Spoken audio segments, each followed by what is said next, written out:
What's good? What's good? What's good, man? Y'all already know what's going on, man. I'm back in the building, man. The one and only OG Hollywood, man, when we bring 110 our way across, man. Today I have in studio an individual by the name of Spider Loke, man. Well known throughout the system, man. And guess what? He's here to give his spiel just like everybody else gave their spiel. Kind of a late bloomer on the Ferguson Chronicle, but guess what? It's better late than never. Before I move in on this interview right here, man, y'all already know what to do, man. Go to www.com, OG Hollywood Speaks, man, and get that Savage Drive gear. It's finna get cold outside. So keep your eye on the website, man, for the hoodies.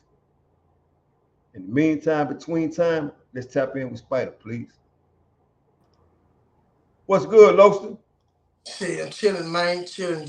I'm just enjoying life, man. That's what it's all about, man. Like I was telling the viewers, man, I've been knowing you for a long time, right? Right, right. As a matter of fact, we started off on Beto, man. Exactly. You know what I'm saying?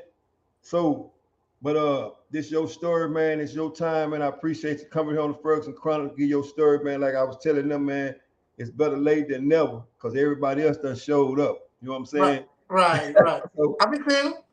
yeah. So, do me a favor, man. Go ahead and tell the people a little bit about you, where you're from, and what led you to prison, man. All right. Spider Loke, my real name Willie Harris. Um, I'm from Oak Cliff, Dallas. Um, what led me to prison? Uh, I killed security guard, and I got 4 counts of aggravated robbery, all in one whop. Like So, 17 in 1991. 1991. You didn't say 2000, 2010. You said 1991, right? Yeah, 1991. And damn, man, that's a long time ago. Yes, it was. So let me ask you this, Spilo.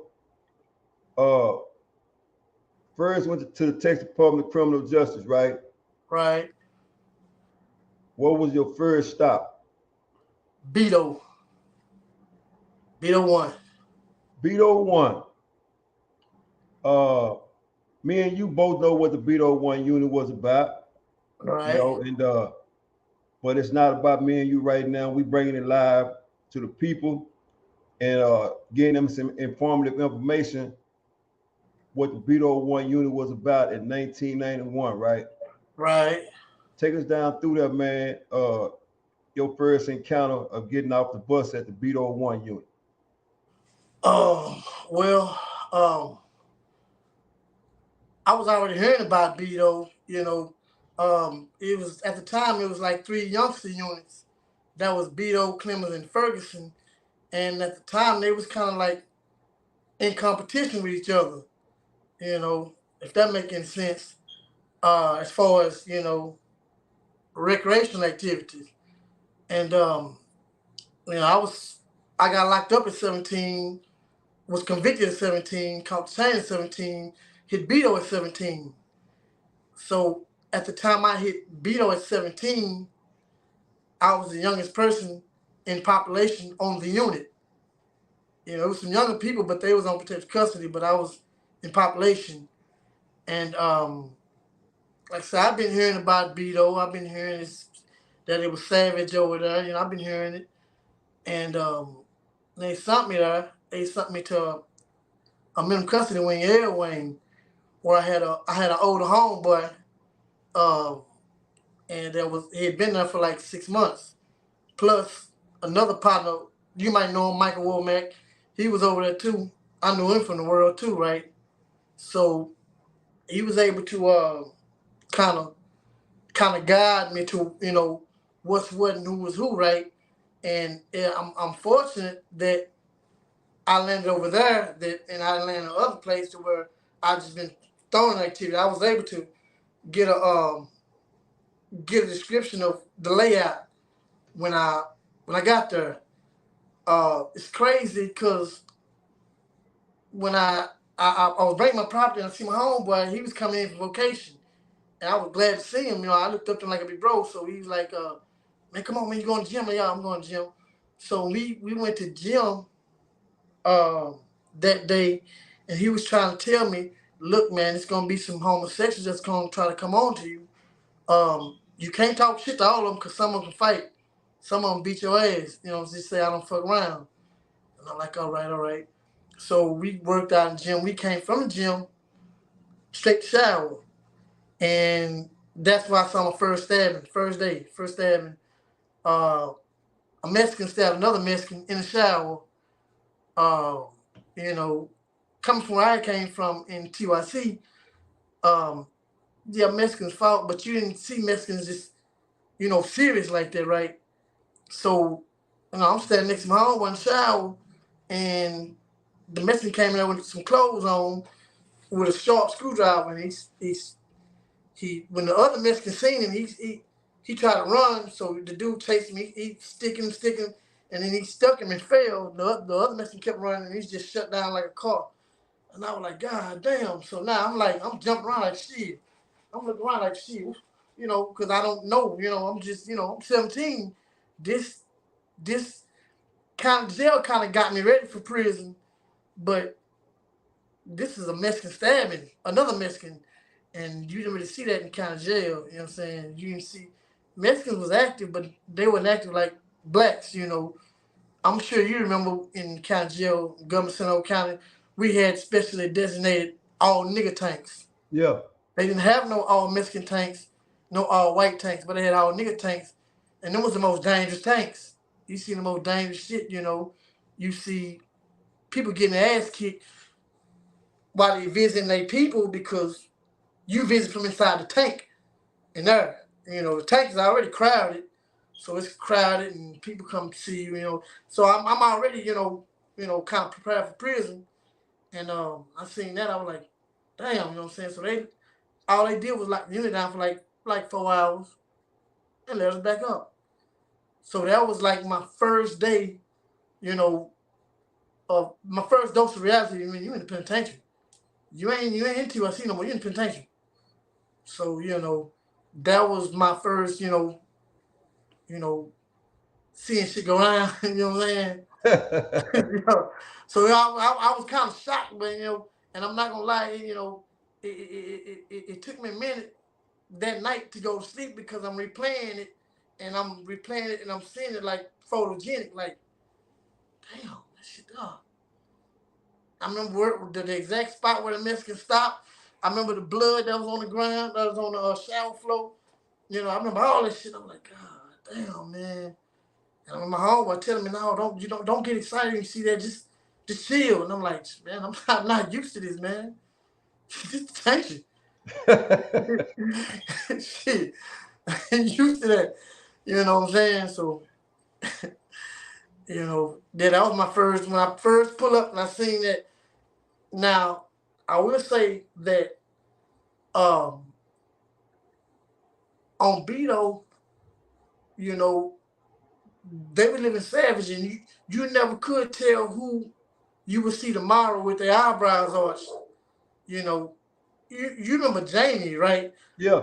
I was shocked when I seen Jamie. Like, niggas say, man, Jamie a hoe, and I'm like, hoe? What you mean a hoe? It's not your hoe. He get fucked and everything. I'm like, Jamie? Yeah, Jamie. You know, he boom had Jamie. So they, you know what I'm talking about. So yeah, that was like, I couldn't even holler Jamie no more. Like I knew from the world. Like, you know what I'm saying? In other words, he come from society as what we call real, right? Right. And it's 1991. Right. You go down amongst all these sharks. Sharks, for real. Now, you something else. And when you seen him, you like, damn.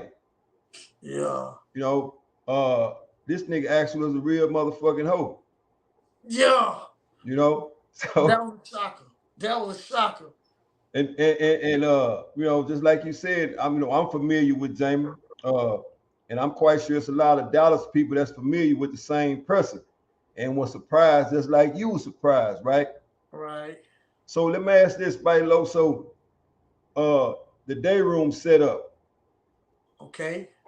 Walk me down through how the day room was set up when you was in the 9-1. Well, you had two sets. You had three sets of benches. You had the side for Mexico, and then you had two sides for Africa.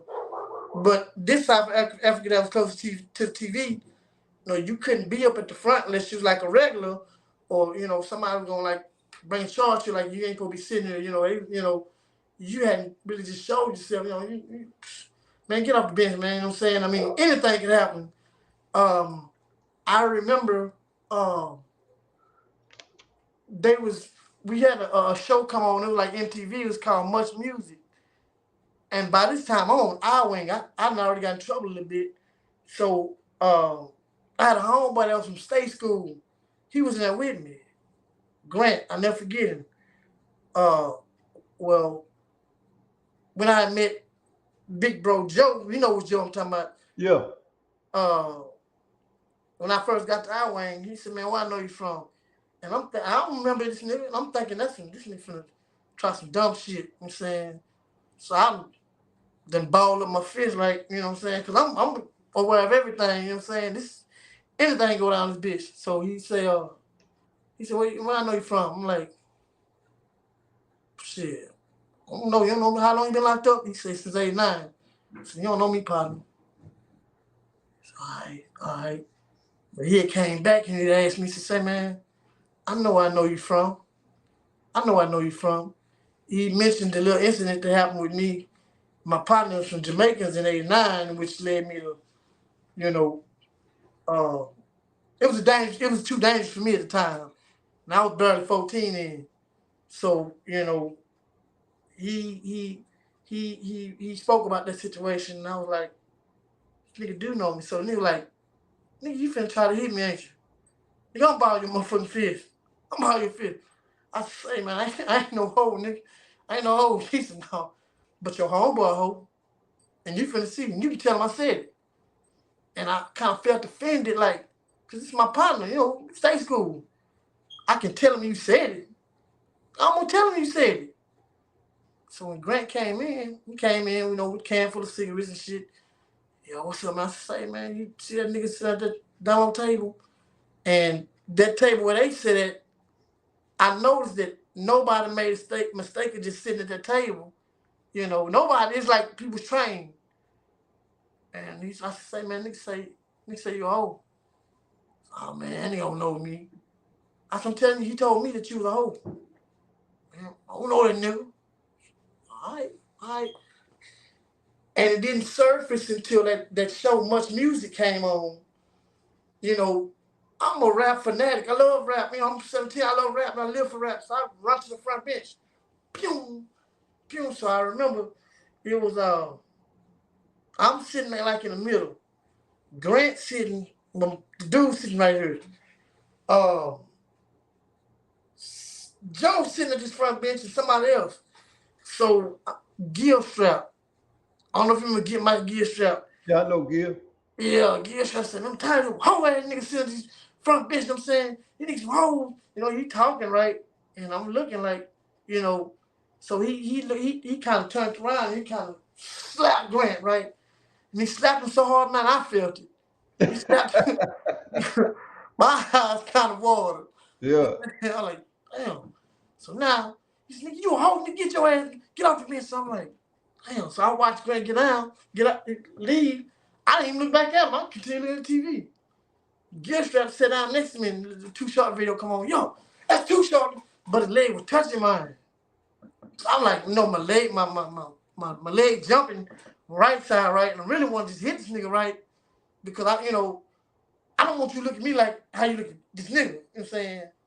But I stayed watching TV, my do TV, you know what I'm saying? I'm like, okay, so first she going, I'm just going to swing, whatever.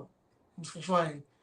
By the time a commercial came on, I looked back at my partner, I said, what's up, my nigga? Come on back, sit up here. I'm like, cool. Come on back here, man, I got squares. I stayed watching TV, you know what I'm saying? So in my mind, I said, man, I'm going to till rack time, I'm gonna stay on this bitch. I ain't leaving this seat, nothing. You know what I'm saying? Whatever I got to do to prove that, I'm not him. You ain't gonna slap me. You know what I'm saying? So, that was, I had to. You can't be no partner with no hoe. And in prison, a hoe is a nigga that won't fight. You can run over and do anything to him. You know what I'm saying? He don't get the privileges that regulars get. Point blank, period. So, that's what that was. You got to remember, TDCJ wasn't full of gang members like that. Yeah. It was probably like 18 Crips on the whole unit. So the protection shit, no, you couldn't. No. So let me ask this here, Spidey. So now that you mentioned as far as gang members, right? Right. 9-1 when you went in, right? Right. Coming from the word TYC, you already affiliated, right? Right. So how was that for you when you hit Beto 1 as a Crip? What was that for you? Well, it was like the respect the gang members get today, they didn't get like then, like in today's society, in prison, you could try to you could try a person could try to rape a weak Crip, and his partner's gonna come to his aid. Back then, you might have been on the Crip on the wing. Wasn't no. I mean, it's some other little gang members, but it was like far and few. You know what I'm saying? So you had to stand on your own. It was still like the Dallas Houston thing that was going on. That was heavy. The gang thing wasn't just heavy just yet. It didn't just jump off heavy like that. You know what I'm saying? So like part of the first wave of gang members like that, I think I was part of the first wave to come in on Beto. You see what I'm saying? I mean, it was a few Crips that was before me, but they hadn't been there that long, maybe a year, two. You know what I'm saying? So it was like, it was almost like you wasn't in no gang. You know what I'm saying? So yeah, a nigga had to go through a bunch of shit to, pretty much lay a foundation for the people that came after me. Yeah. You know what I'm saying? Me and some more other dudes, for the people that came after. So that's, So let me ask this, Lo. So back then, it was prison wasn't heavy affiliated with gangs as far as Crips, Bloods, none of that, right? You had to be a man before you was anything else, right? Yep. Okay, so let me ask this. So you mentioned the Dallas and Houston thing. Heavy. That was heavy. Walk me down through that. Okay. Well, dudes, it was kind of like segregated. You see what I'm saying? Even the cells were segregated. They was trying to desegregate them at that time. I guess they was trying something new. But you from Dallas, you really didn't fuck with nobody from Houston. And Houston really didn't fuck with nobody from Dallas. And since Beto was predominantly Dallas, a lot of Houston dudes kind of got short in the stick because it's noticeably this is Dallas and this is like these dudes that ain't no hoes. They ain't the most solid of solid. You know what I'm saying? And you can see it's like, you know what I'm saying? You know what I'm saying? It was like, I could have, I still kick with my partners from Dallas, but I was taught that the city wasn't bigger than the program, but a lot of my partners, kind of did the city thing until the city thing fizzed out, and the gang thing just fully came in full stride. But yeah, it's Houston dudes, Dallas, they didn't talk, you didn't kick it, your homeboy looks at you funny. If you up here eating some spread with a dude out of Houston, your homeboy like, fuck you doing, man? Spread with the whole ass nigga, man. You know what I'm saying? And I'm pretty sure they did the same thing. Spread with the whole ass Dallas nigga, you know what I'm saying? So, after, you understood what it was. You see what I'm saying? Yeah. And like, even I had a few Mexican partners that was from Dallas that I was kind of jail with, but it was understood we can't eat together, we can't hustle, none of that shit out. You know what I'm saying? Because my partner, that I had in prison, probably would have gotten me. His partner definitely would have gotten him. Definitely. The Mexicans, like, they wasn't like how they is today. The fade haircuts and listen to rap. The Mexicans gonna jump on each other if they even heard another Mexican reciting a rap song or getting a fade haircut. That shit really didn't start till like 9-4. Yeah. So yeah, it was prison was kind of changing a little bit, you know what I'm saying? But yeah, it was you had to keep your head on swivel back then, So let's talk about Beto won for dominant Dallas, right? Right. Pretty much ran everything, right? Yeah, noticeably. Yes. So what was it like for you and the COs? How did you get treated by the COs? How was they back then? Well, the COs, they, especially like on second shift, they kick your ass. You know what I'm saying? Uh, I mean, like, okay, I don't know if you remember Castillo, the Januaries, Yeah, I and know Mexican. Yeah, yeah, Castillo, the Mexican. my partner told me, he said, look, when we go by this search desk where you see laws at, don't look over there for shit. We just walk by. Even if you hear him, hey, mate, just keep going. Keep going. And I was like, why? He said, man, shit, just, you finna see. On Beto every day, inmate was jumping on the officer and the officer was jumping on the inmate. Every day. Like every day. You see what I'm saying? And I remember we was coming from chow and we was walking by the search desk and I heard Lost, hey inmate, hey. I look, you know what I'm saying? Because I'm not conditioned and programmed like that just yet. So I don't know if the law was talking to me, but the dude in front of me, he said, man, I ain't saying shit. They brought him over there and they had him surrounded. They was talking to him. For long, they were jumping on him, and I heard Lieutenant Castillo hold him down. He was trying to stomp him. He was trying to break his collarbone. And I was like, looking like, man, my homeboys grabbed me by the collar. Man, come on, man, come on. I said, God damn, y'all, God damn, this. And that was frightening to me. So it's like, that second shift shit, that's, man, you know, they was kicking their ass over there. They kicking their, and for me to hear my partner from Ferguson was writing me and saying, look, you think they kicking their ass over there? They really kicking their ass over here. He told me, he said one of my partners told me that he heard you put your finger in the loud face. And the guard, he was peon night shift. I wouldn't have done it to any law, but I know I'd get away with him. He said, man, don't ever do that over here, man. Please don't ever do that over here.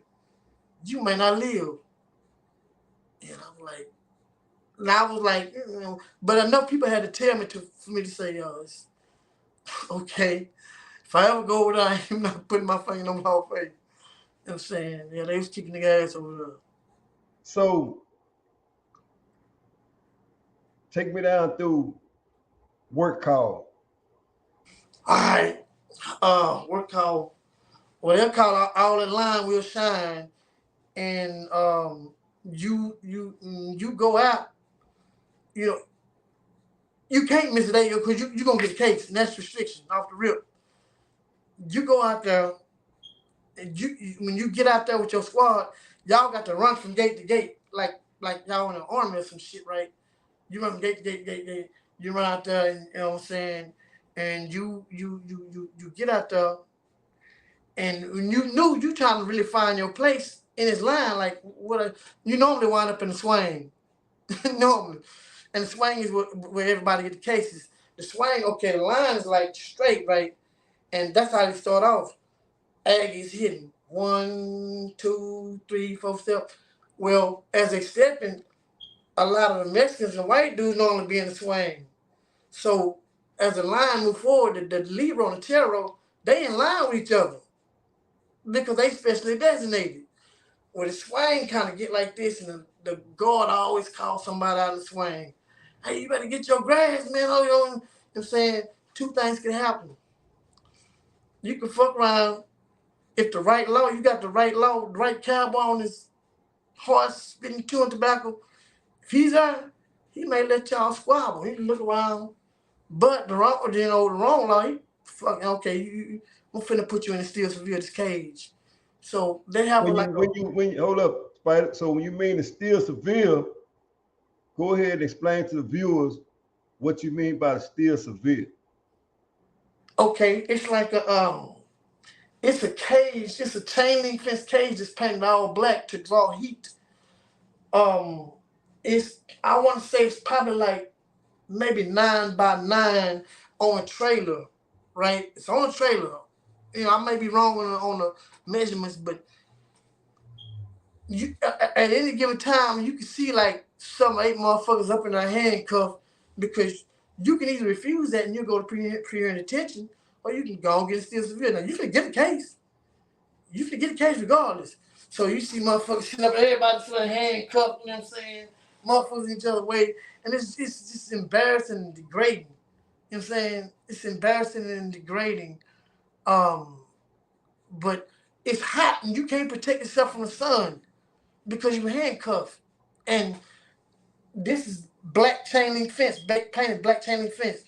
So, you know, it's a horrible feeling. So all of this because you decided to lay it down in the field and you don't want it and you didn't want to work. So if you lay it down, you're going to pre-hearing. If you lay it down, you're going to pre-hearing. Fucking ain't working. But if the lawman call your name too many times, you in the swing, then I'm gonna put you get a case regardless. You get a case. But now you looking silly, you know, because you wasn't keeping up. You was playing, and you're not gonna know that automatically. And you don't look right if you ahead of everybody and you keeping up with the lead row and chair row. You don't even look right because these dudes behind you, these dudes behind you. What the fuck you going? So it don't look right. You know what I'm saying? So you can be a victim of circumstance easily. Just so what everybody don't understand, and you got some people refuse to believe this, right? Right. Let's talk about that cotton. Walk me down through that cotton. Well, they'll designate somebody to have this little cotton bag, right? It's a long bag, right? And we supposed to go out and pick cotton like some really slavery type shit. And we supposed to load this bag up with this cotton, and they want you to work fast.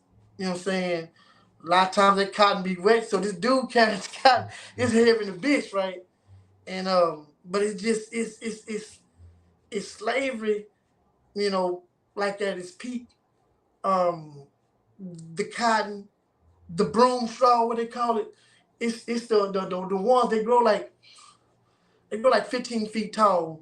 But when y'all hitting on it, it's something that a dude on the horse, the lawnmower could be proud of because they level all this, you know, on his command. They chop the same way in unison, on time, with a cadence. You know, just the move of the Aggie. 1, 2, 3, 4 step, and they, you know what I'm saying? So they'll actually level all this highest broom straw weed, whatever the shit called, and this banana spiders in there, and you can't, you stop working, you fuck around, get thrown in the steel Seville. You know what I'm saying? You see a snake, you can't kill it. You kill it, that's destruction of state property. You ain't no win situation. You know what I'm saying? I mean, like, this a rattlesnake, man. Okay, man, come on, man. Don't kill it.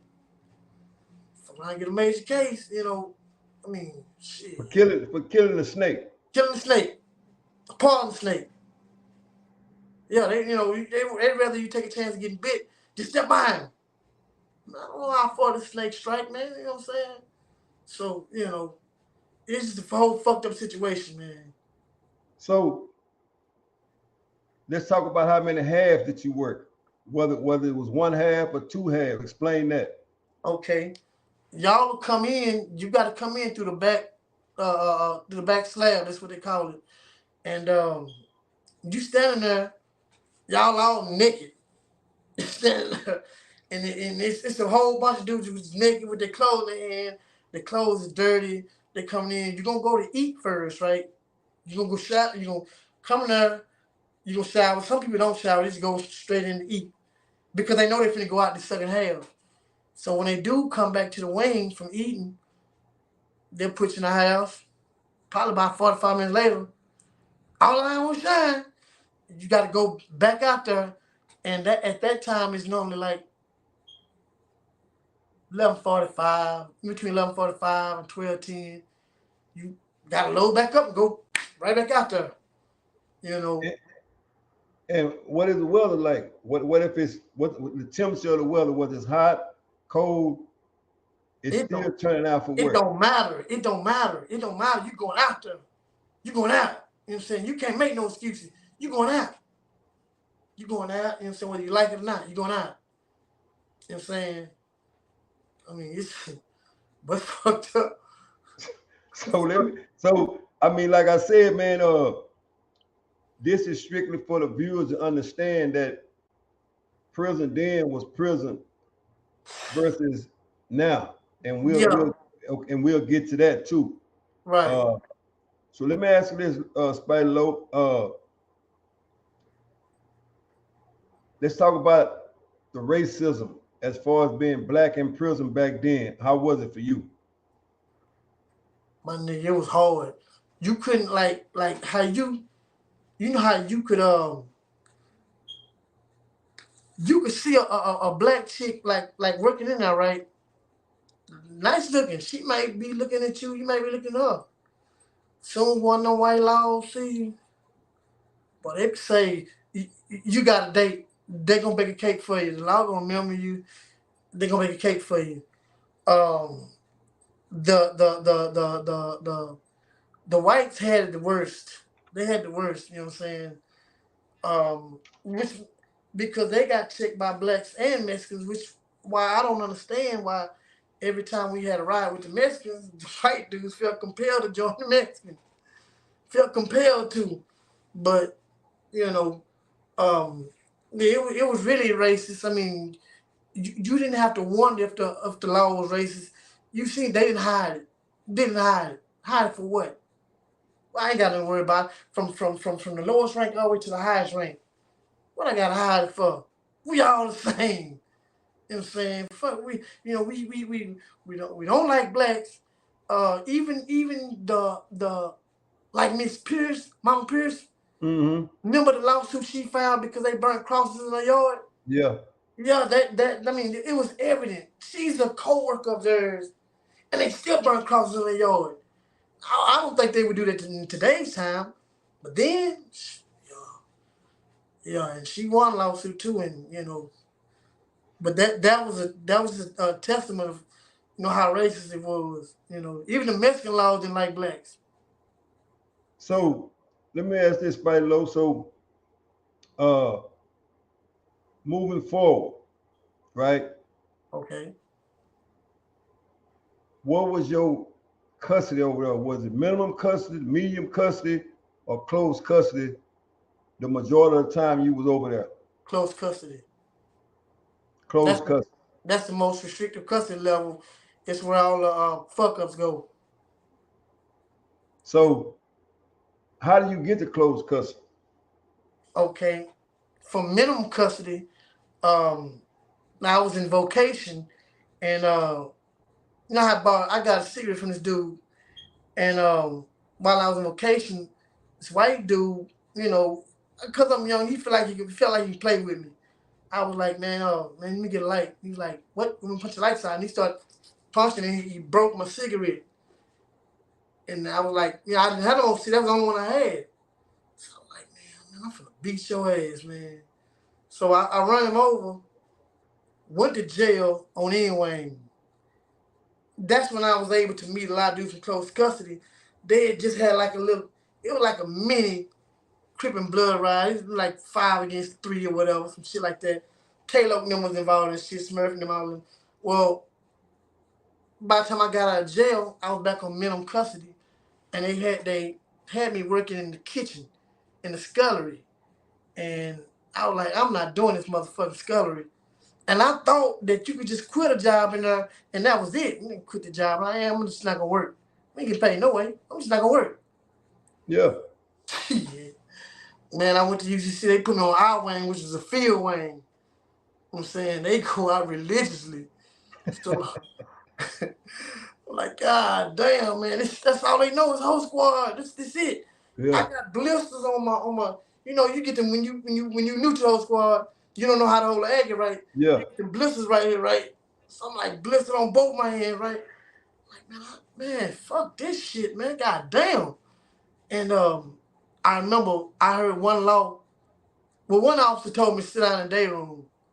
And this is one of them little weak officers that the other officers didn't jump on you behind. So man, fuck you. You sit your bitch ass down. You know, me young, 17, you know what I'm saying? And I got a case for that, a major case. Yeah, yeah. And then while I was waiting to go to UCC, I seen this law named Graham, and I heard a dude tell, "Hey, Mike, you going to somewhere today?" And I was like, "Fuck with him." Hey, Mike, say, man, Mike, go check and see if I got some mail. He said, "What you call me?" I said, "Mike, step out. I'm not coming out there. Mike, check and see if I got some mail." Add my ID card, he wrote me a major case. UCC, medium custody. P. Wayne. I think when I was going to UCC, I think you was just getting out of jail for jumping on or you went over Great Top on a knock table. Yeah. Now I first seen you. Mm-hmm. Yeah, I just did 15 and 1 because they was getting solitary. We call it 15 and 1, 15 days of solitary. Right? So, you know, so now they want to put me on P Wayne. And I'm in they put me in 334 cell at first, right? So it's easy to get stuck out for work in that cell. Because that's really where they start. If you ain't up, you out of there. Facts. So I was getting stuck out for work, but I was still coming to Dayroom. I mean, and I can vividly see, I can remember always at this domino table, you, MC Bell, Cheerio, and one other, I can't really see the face, but at the table, it was like y'all designated table, y'all was playing knock, whatever y'all was doing, y'all was hustling somebody, the third, the fourth person, whatever. But I remember and I was like, okay, all right. You know, this is right before the ride, about a month before the ride, behind Hard Knocks. Yeah. Remember that? Yeah. Okay. So I'm steady getting stuck out of work, steady in cases, restriction building up. So I'm like, God damn, I'm watching these dudes eat these spreads and shit. I'm like, God damn, I want to eat. And the 60 heard me. Remember light skin of 60? Yeah, I remember 60. 60 say, man, shit, do like I do. So what you do? He said, I hustle. So doing what? So I break in niggas' houses. So yeah. I was like, well, hold on, we got locks though. He said, locks don't mean shit. Locks don't mean shit, you know what I'm saying? He said, you going to work tomorrow? I said, probably not. So he said, shit, hustle with me. So I didn't think he was really serious, but he was serious as counsel. Yeah. He asked me if I had a commissary bag and a line. And I had both of them, you know, you carry a line and commissary bag, you hustle, you move shit, you know what I'm saying? So while everybody went to the fields, you know, they got their commissary in their lockers and shit, you know, I don't know who house we broke into. I didn't know none. All I know is he know what time it is. I'm rolling with him. Yeah. So you know, we broke in. I caught one cell that was empty, and he told me when he whistled, throw the line with the roll of toilet paper on the end. throw it. He gonna pull it in. He gonna fill up a commissary. I'm gonna pull it back. You know what I'm saying? And when he's whiffs, I'm gonna throw the line again. We're gonna finish sagging him up, right? And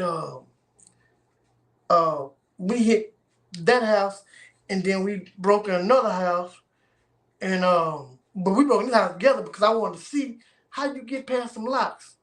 And back then we had belts and shit, right? These master locks, but we had belts, and all you had to do was run the master lock, run the belt through the master lock, and jump out off the top bunk and it'll pop open. So we cleared that house, and I think one of them dudes knew that 60 had something to do with breaking in the house. But he was a regular. He wasn't just I don't know if these regulars or not. I'm bro with him. Whether he cool, I'm cool with it. And I was in the day room the day that they were yelling fight on such way. And I don't know fighting, but when I look out there, 60 handcuffed, his mind bleeding. And the other dude, I've been saying he a regular, you know what I'm saying? He been here a minute and saying, I can pretty much tell I carry himself. The whole that nigga broke my eye. I'm like, oh, damn, that might be one of the eye we broke into. There wasn't no little niggas. Wasn't no little niggas. So they go to jail, they get out. When they get out right around the time the Dallas Philadelphia game was on. Well, it's two sections of Africa, remember? Yeah. This section that face the windows, and this section that face TV. And this section in Mexico. Well, the Mexico, they seats were specially already designated. The Mexicans from Dallas, Houston, Austin sit at the front, 2 benches.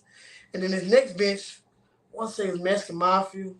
The next bench was just San Antonio. The next bench was, it was all organized like that, right? So, well, these front benches on Africa, they full up. We watching the game. Hard time, no, he a regular. He a young nigga, wild, but he regular. He need somewhere to sit down. Ain't nobody on the front benches. And he got a good view of the game right here. So hard time, sit down, start watching TV. Well, the other Mexicans didn't check him, but because they knew they didn't really like each other. I know that until during time, a lot of Mexicans didn't fuck with each other. I didn't know that, Well, the Mexican Cervantes, he come in, he from Dallas. He come in, the other man's like, hey man, smile y'all bench. I'm saying y'all represent that bench. So he go charge Cervantes up. Say, man, home, you gotta get off this bench. But Cervantes, hard knocks him like, yeah, all right, bah, and you hit the Mexican, run him over. But they don't get caught. Later on that day, I didn't see that part. Cervantes and another Mexican jumped on him. They all went to jail. I remember that. I remember you saying, man, nigga, if you're a real nigga, fall to the gym. Everybody fall to the gym. You're a real nigga, fall to the gym. So, I'm not going to lie. I was kind of looking for a name, too. Man, I want to be respected like these niggas here. So I went to the gym, and I remember you was giving a speech. Yo, we finna go in there. We're going to do this when we go in. If you got a lock, get your lock out, bring it out. And I was like, I had no lock. I'm barely new in prison. I got no lock. Yeah. I got a belt. So, and I remember we went in, we came, we fell back out. Everybody who was supposed to fall out didn't fall out, but it was enough to fall out. And I don't know what we was waiting on, but we already knew what was going to happen. And Lil 60 said, shit, I'm finna go and do this shit now. And somebody tell us, no, not yet. But Lil 60 already went over there, and he ran back with that belt and that lock, and he hit the Mexican dude in the head. Pow! And that's what started off. That started off, and back then it was kind of competition thing. So I'm gonna speak from back then. Back then we kind of won that one, we won that one down. But I don't know if you remember my little partner Stacy. He's out of San Antonio. Yeah. And Stacy was half-breed, mixed like, and I remember we was up on TV. It was just cluttered up on TV, and I was swaying. I was punching. Not this white dude. I was punching. White dude, I didn't like him from the whole squad. He's kind of bigger than me, right? This is my chance to get you. So I'm punching, and Stacy right there, and I seen the lot hit him in the head. Pow! He said, man, I'm a nigga,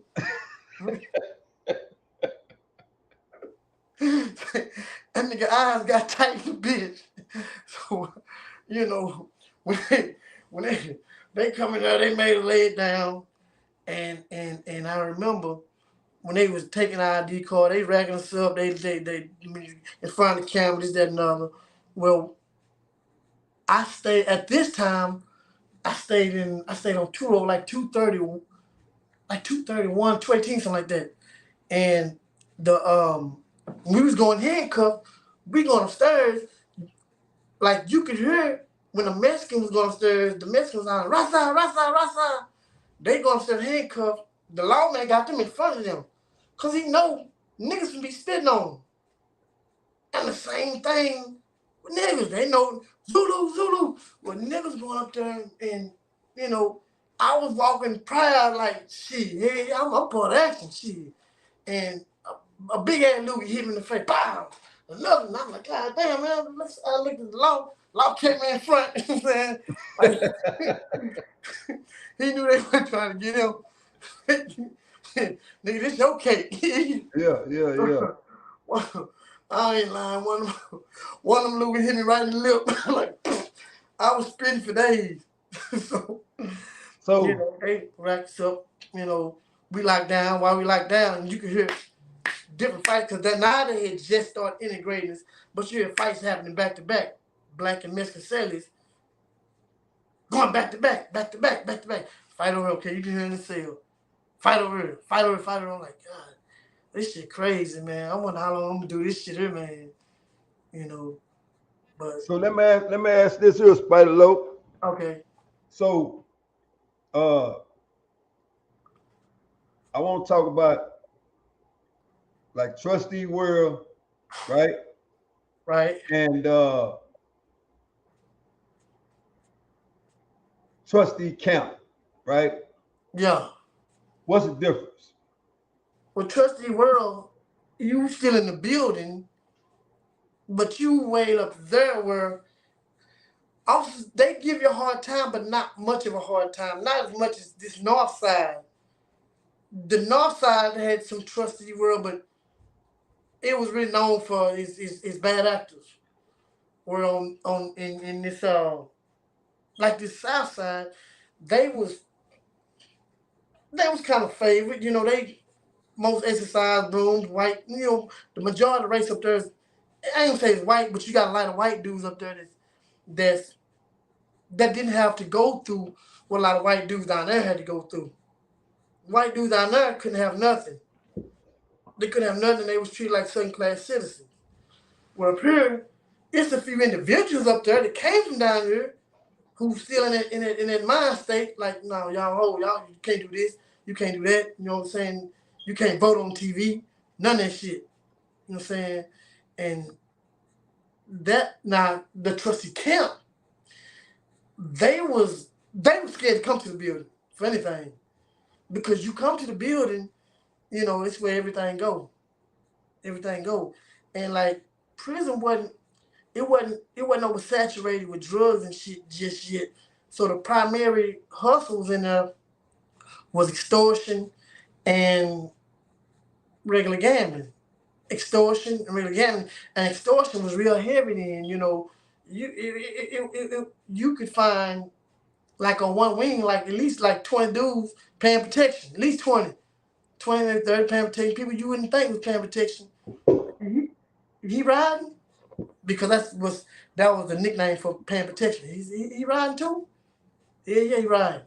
Damn. And I'm not gonna lie, at that time, sodomy and rape, it wasn't frowned upon like how it is now. Yeah. So you had a lot of dudes that was, you could hear dudes talking about how good this dude ass was. They talk on run openly, like, not in private. Nah, your nigga ass good. You know what I'm saying? He ain't shit on me. And you can hear I ain't lying. You can hear the conversation like, God damn, yeah. man, this nigga for real. I heard one dude, I'm Next time I get nigga, I'm trying to get nigga pregnant. And I'm like, God damn. And I wondered, then can a man get another man pregnant? I'm like, because I'm listening like, boy, this is wild, man. But it was like savage over there, And, me, I kept my hands swivel, I'm saying, well, because, nigga 17, I had barely grew hair on my face then. So I'm like, okay, shit. I'm going to die, somebody else going to die. Point blank, I'm saying. Yeah. But on the strength that I stayed in shit, I stayed fighting, I stayed, it was like, well, it's not time with him, you know what I'm saying? This nigga here, he'll fight. But now watch this here. I'm going to tell you the difference between, at that time, Ferguson and Beto, because they was competition units. Ferguson just have heart. You got to really know how to fight. Just have heart. Just have heart and fight. Just fight. Just fight. Swing, whatever. Just fight. You get your ass, you knock down, just get them, fight some more. That's it. Beto, you can have heart, but you got some dudes that was old over there that knew a whole nother way. I can't get him this way. I'm going to penetrate his mind this way. And if your mind wasn't strong, the next day nigga seen you, your eyebrows arched, and everybody knew what happened. Everybody knew what happened. Nigga ain't got the ass. Everybody knew what happened. There was a lot of dudes that got head that I wouldn't have thought. That nigga got muscles. That nigga athletic. He can hoop. Yeah, man. You could if they go to child, if you somehow can get on that run, you can see it run. You see a nigga on his knees, going to work. Yeah. Yeah, it was like it was like say by that not being shunned on back then like how it is now, man, that shit was a whole nother world, man. Like, God, I know my homeboy gonna make it, man. You know what I'm saying? And then you had some dudes that was getting their homeboy. Yeah. You know what I'm saying? Like, okay, he my homeboy, so I got first action at him. I'm gonna act like I'm gonna give him the game. I'm gonna put him in the car. You know what I'm saying? So yeah, shit was, your hand had to be on swivel. So in other words, what you saying, prison now versus prison then, it don't compare. At all. At all. I had the debate with several people that came in way after me, but it's like you talking to the wall, man. You gotta see it to believe it. They gotta see it to believe it. I remember my neighbor on Beto, my neighbor on T-Wing, my neighbor was having a seizure, and that was the time his seller decided to rape him while he was having a seizure. And so I thought they was fighting over there. You know what I'm saying? Hold up. So you saying his seller was having a seizure and the man raped him while he was having a seizure? Yep. That's hard. Yeah. Savage over there. You know what I'm saying? It was, I remember like how I had a little partner out of Fort Worth. He's a crip, but he was a little dude. He wasn't just active and aggressive like that, right? And this had to happen this after you left. This is 9-4. I'm not gonna call his name out because I ain't gonna do him like that, but he let a dude talk him in the cell. He was in the cell with two dudes. And this when they still hadn't respected Crips all the way or gang members all the way.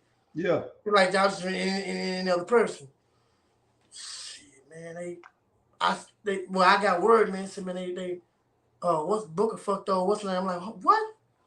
So I asked him. He had a black eye. Like, man, I didn't know what to do, man. I was selling. I said, well, what happened? He was like, man, and people out there don't really understand how it go down. It ain't like somebody struggling. And, no. People, you get beat into submission. You get beaten. A lot of black men have been ruined down in prison. Yeah. A lot of them, because you get they beat you in submission. They break your spirit. You know what I'm saying? And for just fighting back, you get beat some more. So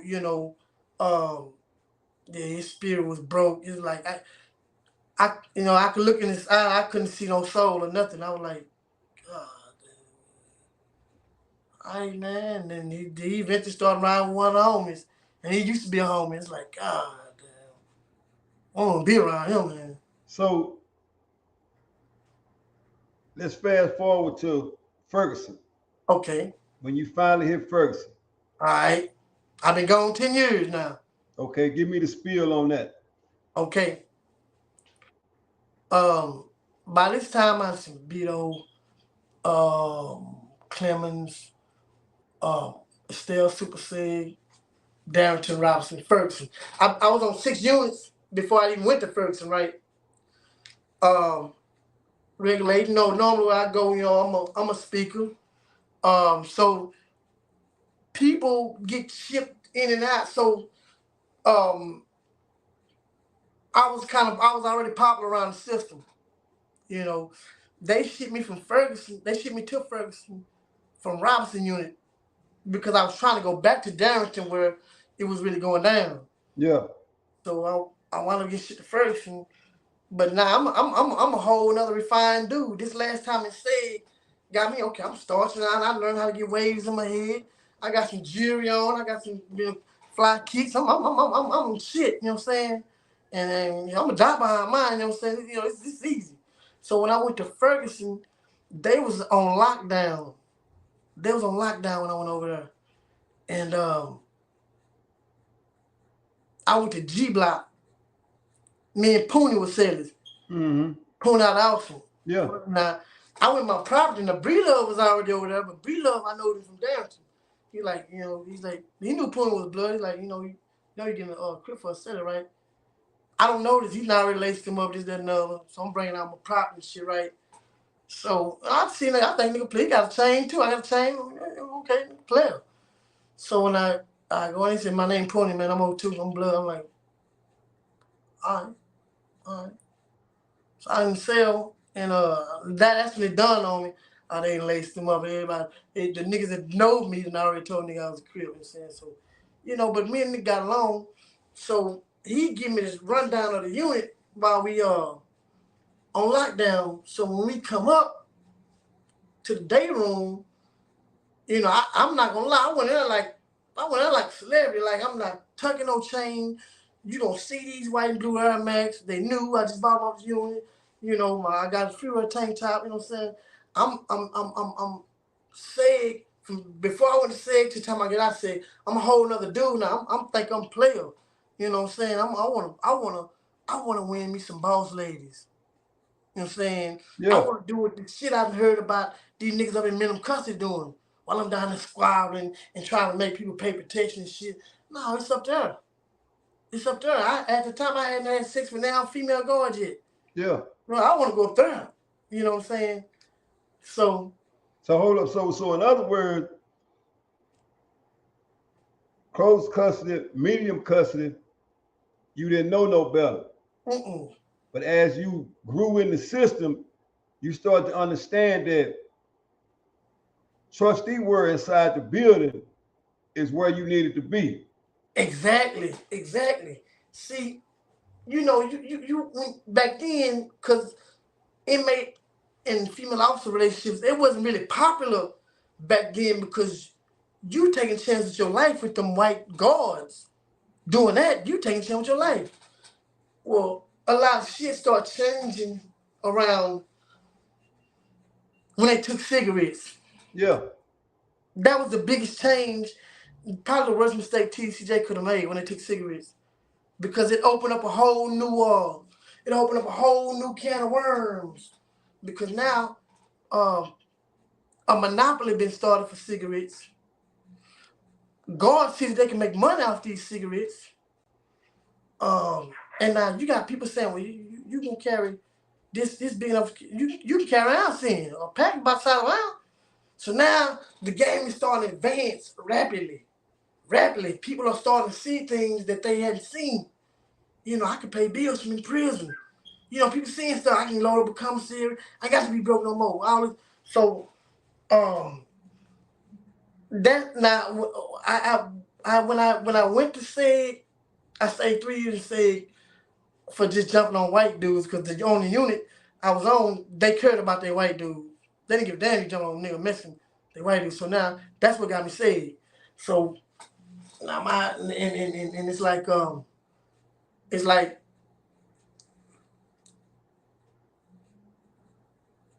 females kind of like a nigga. I ain't as ugly as I thought I was, man. You know what I'm saying? You know what I'm saying? It took me to turn 24, 25 to learn that I can get some waves in my head. Yeah. Before then, I didn't know. It's straight fro. Straight fro or straight shade. That's it.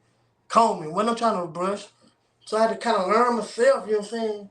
So trustee world, you got action depending on what job you got the 2 key factors, time and communication with another female. And eventually you will grow on her. If you around her every day, you will grow on her and y'all will develop a relationship. It may start from a working relationship, but sooner or later she'll confide in you on some shit, you confide in her on some shit, and there it is. So let me ask this, Bailo. So when you went from medium custody, from SEG, medium from closed custody to SEG, then back on medium's custody, then back up the hallway, right? Right. Okay, you was who you were. You know, a regular. Right. Okay, so now you got other regulars in trustee world. Right. And some have moved on from trustee world to the camp. Okay, now let me ask you this. Is it any difference between trustee world and the camp?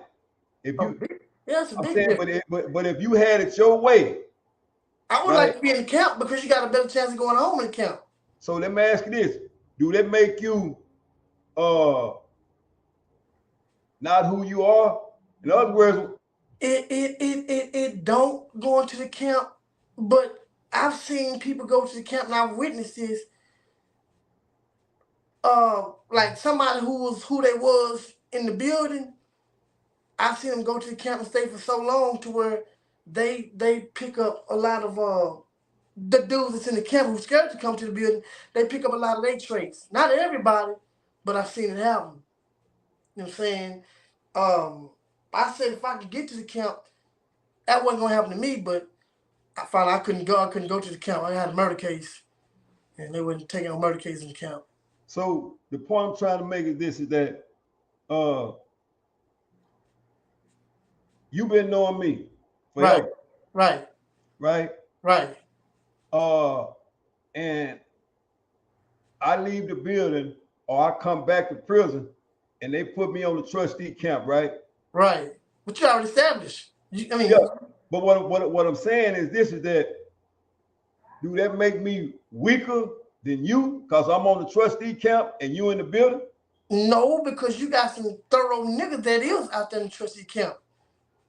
It's still some thorough niggas out there in the trustee camp that will get on your ass. I'm talking about for real. I knew a few. You know what I'm saying?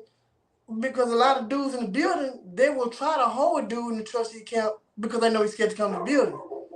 But this nigga that they know that came out here, they know this nigga about the business. We know what he about. We know if he got to, he'll come back here. You know, this nigga proven. He's proven. He's established. You know what I'm saying? So they're less inclined to ruffle his feathers because it would have to be somebody that's real new that don't know him. Just real new. Just want to make a name. But somebody would pull his coat and say, look, him, that's regular. Matter of fact, he got some partners that's out here that will represent him out here for you because they know what he's gonna do. So that's the beauty of being a regular, being established, and going to the camp. You know what I'm saying? So let me ask this, Lo. So, when you got off at the bus on Ferguson, right? Yeah. You already established. Everybody know you was. Just like you say, you was a speaker, right? Right. At any time and point, when the rest of the Crips come through the door, right? At any time and point when you was there, did they have to do any checking in? Yes, sir. Yes, sir. Yes, sir. Back me up. Yes, sir. You're not known. You kind of new. Yeah. Your own gonna look at you. That's what they call it. Looking at, you. Okay. First, you got to go through classification. And this is off lockdown. You go through classification. It's always gonna be some exercises working. Yeah, what's up, my nigga? Where you from? We can get the scoop on you. Before you make it down to the wing, people gonna know about you. Before you make the wing, he gonna be them. Yeah, so you got nothing. It's another. I'm saying this nigga look weak. This that another. Ooh. You know what I'm saying? Before you even make it down there. So by the time you get down there, people kind of got a description of who you is, and well, the nigga look scared. You know what I'm saying? They got a description. You know what I'm saying? Um, the if you now a big mistake I watched a lot of dudes make. They was already like timid when they first got to Ferguson, right? So when the janitor asked him, the SSI janitor asked him, say, man, what you bang? What you represent? I don't bang, I don't bang, I don't bang. And then you get set on your wing, and then all of a sudden you come out, yeah, man, I've been a crip. You can't stay on Ferguson. That's one of the biggest mistakes you can make. Not because whatever you is, represent that and face whatever comes. You go and I ain't this, and then all of a sudden y'all been this whole time, y'all say, man, I feel sorry for you. So during your time on Ferguson, right? Right. And I'm gonna ask you this. Let's go down through the Crip log. Okay. The Crips that stood out to you on Ferguson and that represented Crippin', give me some of them names. Okay. Well, Blue Jay, he stood out. Big Crook, he stood out.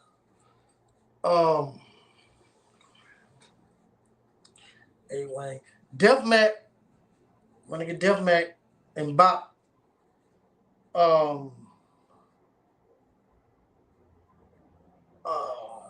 that's A Wayne, whatever B.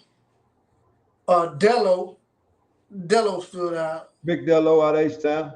Yeah, he stood out. My nigga Big Compton, I can't forget about him. Facts, Big Compton. Yeah. Compton. Who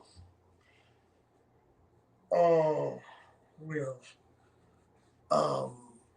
IJ. I'm looking at the four corners right now. IJ, K&L. Of course, Fred Rudd, but I knew him from the world. We had personal, ties out there. I met Suge probably after I was there like 3 months. But he was kind of already chilling. He wasn't not like really like. Okay. Now that you mentioned Suge, let's talk about Suge a little bit. Okay. What was Suge's status over there? Well, to me, Suge was like kind of like out the way. Like he was I'm trying to remember if he was actually on the dorm or actually on L wing with me.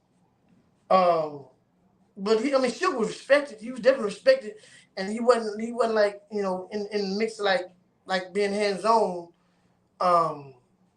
But I know he's a crip. You know what I'm saying? And like I say, he was like established, like, but he wasn't just like actually putting his hands on people like right then. I guess he had been to the unit long enough to where he'd done that, right? With me, like since day one, you know what I'm saying? I until the time I discharged, 6 months for my discharge date, I was on front line. You know what I'm saying? But yeah, I remember Suge. He was very respected. Very respected. Who else?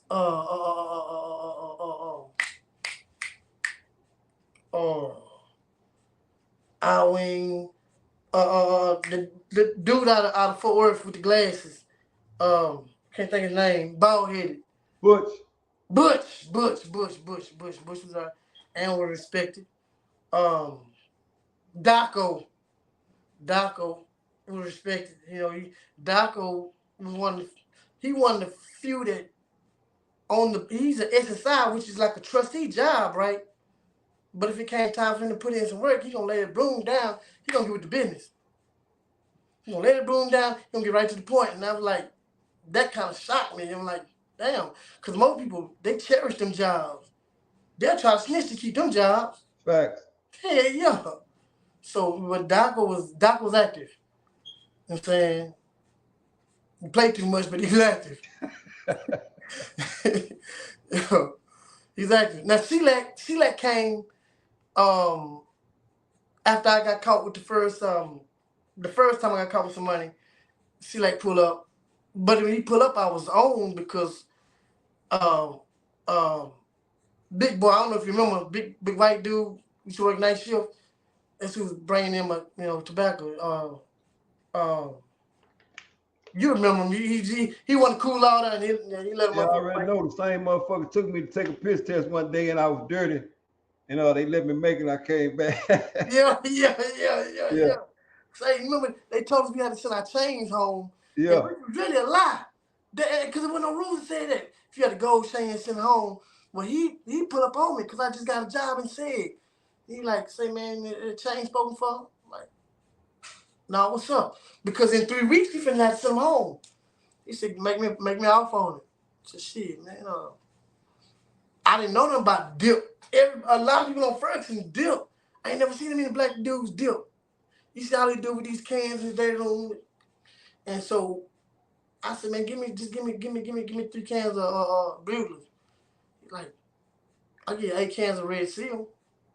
Then I don't know that. So Pruitt had to give me the game on how to deal snuff. Because R.I.P. Pruitt, man. R.I.P. Pruitt, man. That was my celly for a short period of time. Yeah. But yeah, that's how that went down. You know, I made some money over there, but I getting caught again, you know. And it's like I was living it felt like I was living 3 lives over there. You know, I do legal work heavily. So this Lullaberry a lot where my homeboy, they find me everywhere. But they're not finna come to this Lullaberry, they turn around. I was hustling, trying to do the player shit, and I'm still in this gangster shit at the same time. And that shit wasn't easy, man. You know, that shit wasn't easy. So, Spidey Low, you watch this YouTube shit, right? Yeah. You know, and that's how you wind up here, right? Right. So let me ask this, man, from your personal opinion, right? Okay. Why do so many people talk about Ferguson as a whole? Because Ferguson was the most popular, most known Gladiator unit out of all the other units. Ferguson, like, you got, like, let's say on Beto, and I'm assuming just like this on every other unit. You can fight over there. You go in jail, but people still fighting. Go jail. Ferguson, on the other hand, I've never seen so many people like ask and say, man, I'm fighting to do right. I've never seen so many people have mission and I said, go ahead. Look like, go ahead. Here we go. I was like, God damn. I seen as an SSI, as on the broom, I seen a lot of dudes just fighting in the cell. Like, you know, it was already prearranged before I even came to work. So they in that squabbling.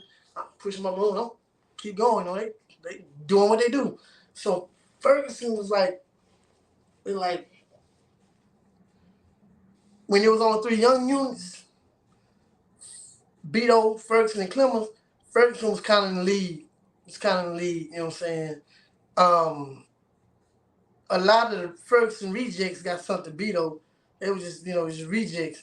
But like Ferguson, if you could do Ferguson, you could do anywhere. And a lot of people couldn't do Ferguson. A lot of people called out from Ferguson and came to Beto. But on the backside, you had dudes from Ferguson over there that was like a pool of sharks waiting. I see them cuts on your wrist. I know what you did. Yeah. Cuts on the wrist told everything. You caught out, man. You caught out. You left a line, then it came to another one. You see what I'm saying? So it's like, and there was the only 3 units. It didn't have all these other units like Turtle, Robinson, McConnell, all these other young units, Telford. They didn't have all them units. It was only 3 young units. So, on the back end of your time getting out, right? Right. You seen prison start to change, right? And you see dudes going to prison now. So, your personal opinion, do they have it? Do the dudes that's going to prison now, do they got it made? Of course, man. You know about the little rat with the little mask on, the extortion rat, right? So, man, they start clamping down on extortion. Like, I'm gonna say they start clamping down really on extortion. It happened sometime during time I was in SEG, because it was like population was like a whole different it was different. Like the birth of the snitch came out during time I was in SEG. So now laws knew the business. They had somebody can call and ask what was going on or whatever.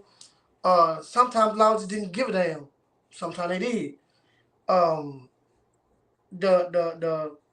The dudes that that's why I noticed the most dudes, they was having a relationship with guards and they fuck around and get a case. But they worried about another dude sliding in their place. Because that happens, You know what you got in this boss female guard. You know what you got. You know what she gonna do. So if you get wiped out, this nigga been looking at her already. You gonna slide right in. Yeah. You know what I'm saying? So that made this dude here, man, I can't lose my spot, man. Since I got some squares inside the cell, man, go get them, man. Is that another? And so I said a lot of that was going on, so dudes can keep their job, so they can keep, you know what I'm saying? So that kind of messed prison up, and by a lot of people, the administration start getting ahead. We can get most snitches. All we gotta do is catch them like this. So now they know the business. So now they know how to prepare for it. So now, and with so many people like from in prison whose parents was complaining about their child getting extorted and stuff, he start going down on. He start coming on the system. So now you got to do something about it. So much you got to do something about it. So now they start installing cameras and stuff and this, that, and that. So you couldn't really just do time like how you was doing it. You couldn't really do time like how you want to. You couldn't really just do time. That and now they're not really doing time. They're I don't know what they call it, but you're not really doing time right there. You know what I'm saying? Not saying it's fun to do time, but it's you Dana can't do nothing, Dana get away with it. You know what I'm saying? All the stars got to be aligned for you to get away with it. So,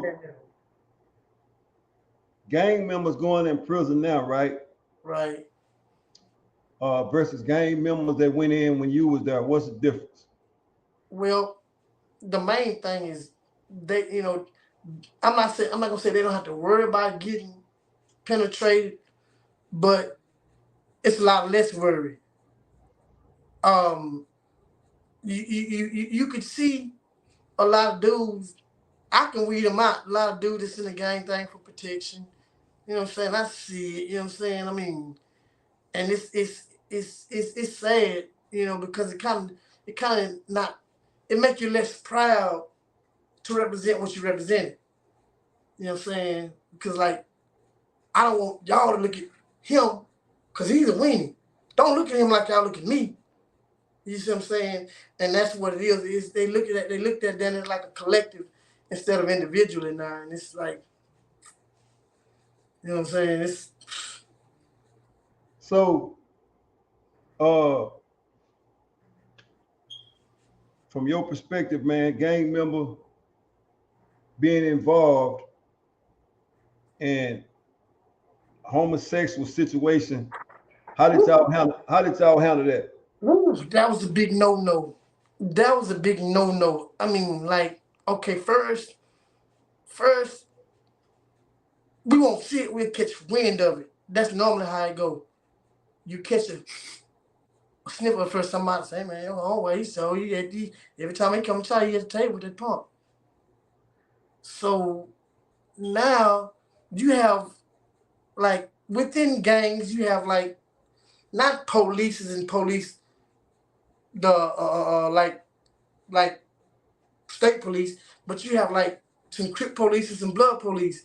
And what they do is focus on who's sneaking and fucking with punks. Homosexuals. Yeah. That's the problem. Yeah, these group of dudes, they may not be clicked up with each other, but those are the things they look for. So, you know, once it's established, you fuck with this punk, I feel sorry for you. You gonna get ran off the unit, that's for certain.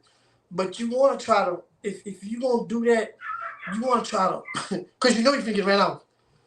Try to find a way to, like, keep your teeth or whatever, keep your eyes, whatever, because niggas gonna be trying to hurt you because they gonna feel like you was trying to embarrass them.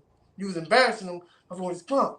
Because they don't, when you're in a gang, people see you, like, as a collective. Not as an individual. You know what I'm saying? So you have certain guards, man. Shit, I want your homeboy for with a pump. Hey, I'm doing an interview right now.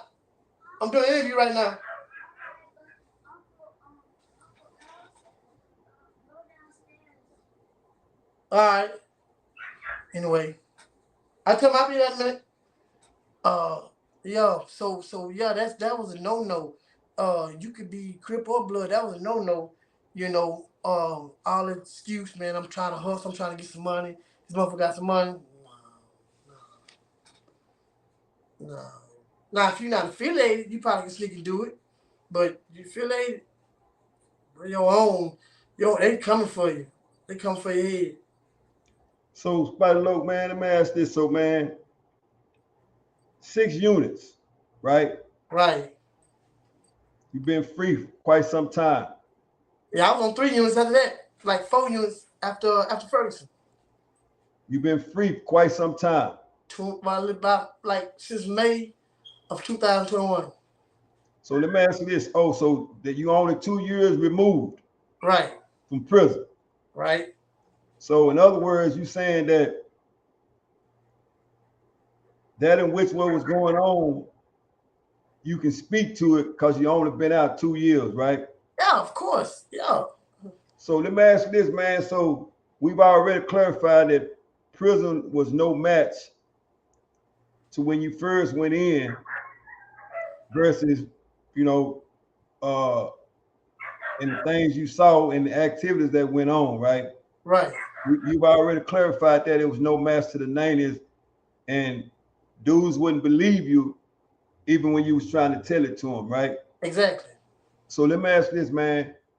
Out of all the time you did, and now that you off parole, let's talk about, man, what did you learn from that whole experience? Well, I learned to read people because that's the best school of psychology that you could ever go to. Ain't no, none of these Ivy League colleges can compare. You learn to read people, you learn to read body language, because it's you surviving in a predatory environment. So you have to, know what to look for. Everything has a pattern. So once you see it, okay, that's going the same way. Okay, I know what to do now. You see what I'm saying? I learned that your people in the world, they're not going. They'll sometimes fall off. We expect too much out of them. Sometimes they eventually fall back on. I've learned that us in prison, when we get locked up, we see things as they was when we got locked up. No matter how much time go past, that's how we see it.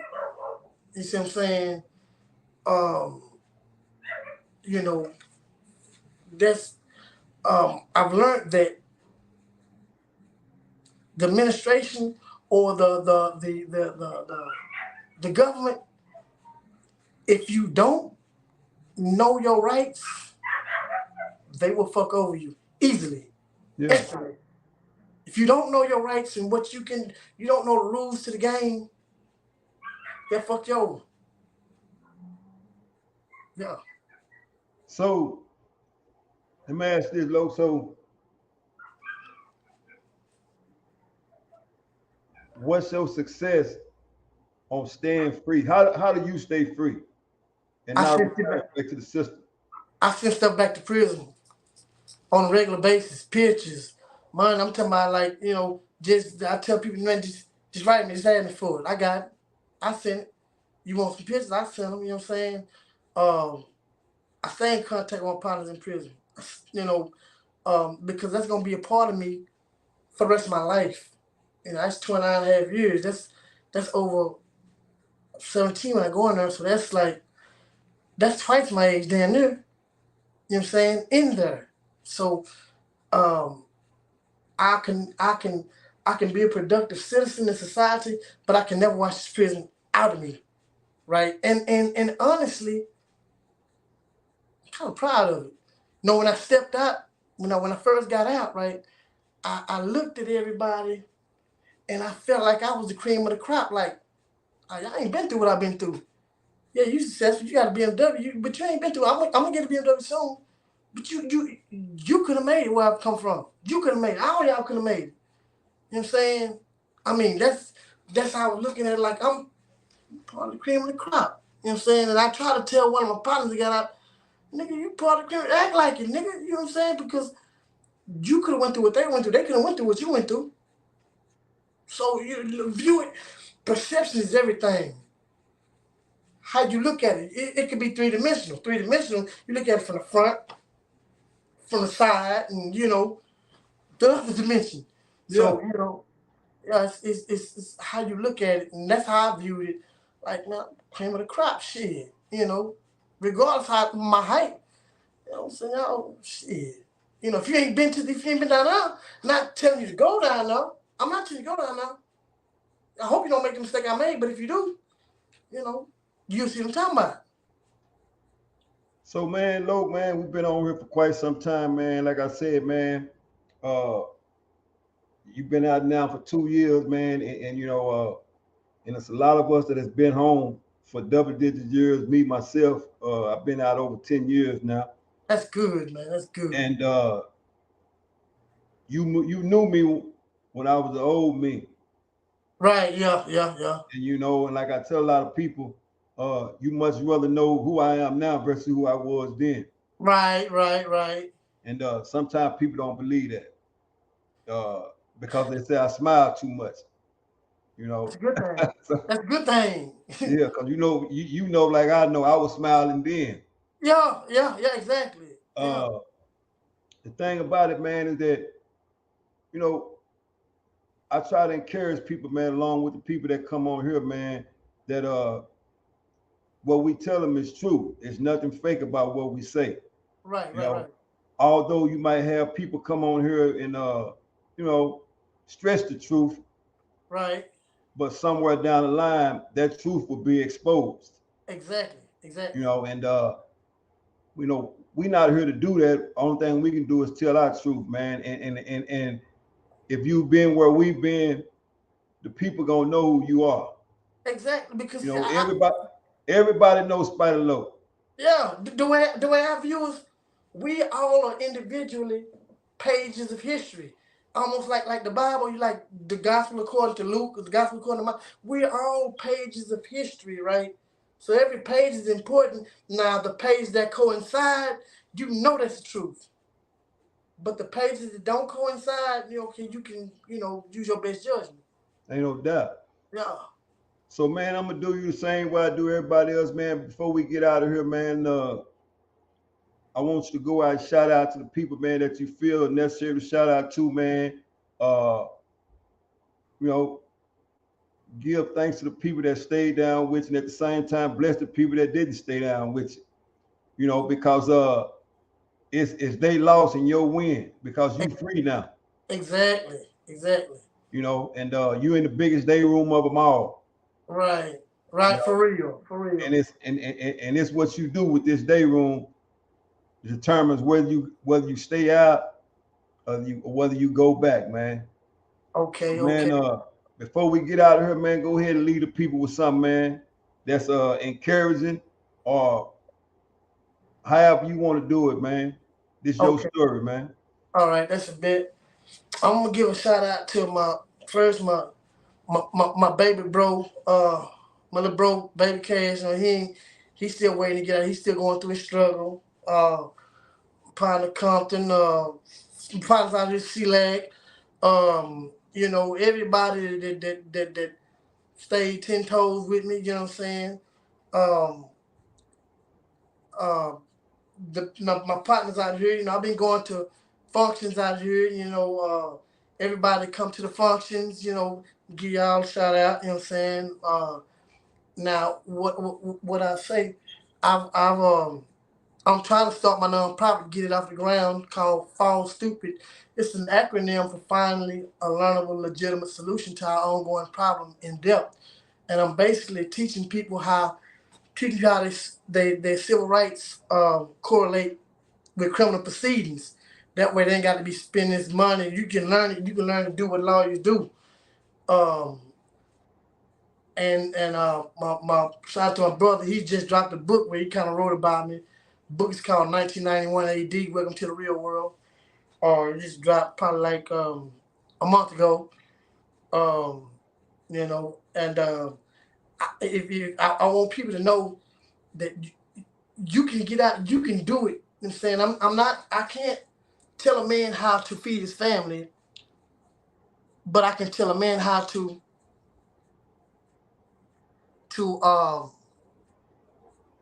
play the game by the rules. So Whitey don't have his way with you. You see what I'm saying? Because that's what's been going on too long. Whitey been having his way with a lot of us. So yeah, and everybody who I forgot, man, I love y'all, man. I ain't CJ. I forgot about CJ. I gotta mention my nigga CJ. Yeah, and I love you, boys. You know what I'm saying? Uh, we all got the same struggle. We all trying to attain the same thing, success, you know, and happiness, the pursuit of happiness. So, you know, and I appreciate you for having me on in Hollywood, man. You know, I had something to say on it, you know what I'm saying? I feel like I had something to say that wasn't too many people saying, you know what I'm saying? You know, I witnessed something that, you know, a lot of people hadn't witnessed or didn't want to talk about. So, you know. That's facts, man. Like I said, man, I'm glad to see you free, man. And I know you then versus the man now, right? And Right. we all had our struggles, man. But at the end of the day, man, when you know better, you do better. Exactly. It's at a certain time and point, man. Like I always say, you just got to know when to grow up. True. You True. know, Yeah. and when you grow up, it's automatically you become the man who you supposed to have been a long time ago, right? Exactly. Exactly. We just had to go through that expensive pain to get where we at now. Right. We've been forged by the fire. So, man, I'm gonna get out of here, man. And like I said, man, I'm gonna stay in contact with you. I got your number, you got my number, man. And it's always good. I don't even look at this as an interview. I just look at this as a top tier conversation, as if we were sitting in the day room. Right. You know, when you interview somebody, that's a person that you don't know. Exactly. But when you got ties, it's only talk. Yeah, right. You know, it's you encouraging me and I'm encouraging you. And the reason why I said that, I'm letting you know that freedom is the most important thing in your life. Yes, it is. And not only am I talking it, I'm walking it. I see that, man. I'm proud of you, my nigga. No lie. Proud of you. So you know, and you always know this, man, you know, there's gonna always be people on your journey, man, as you go, they're gonna criticize you. You need that. You know, We and need that. but most people out here in society cannot take constructive criticism, whether it's good or whether it's bad. And I always tell them, man, where I come from, man, You never know who's talking about you. But you don't chase a conversation like a dog chases his tail, because you'll be running all day. All day, for real. So until next time, Spider Load, man, stay up, stay free, and stay blessed, man. You too, man. Say, keep doing what you're doing, man. Salute. All right. Once again, real life people, real life stories. You can't get that nowhere else but here at the Ferguson Chronicle, man, where nothing is ever scripted, man. Like I said, stay free, stay up, because we all had expensive pain in our life, man. So if you understand where I'm coming from, you got to understand where Spider Low coming from, man.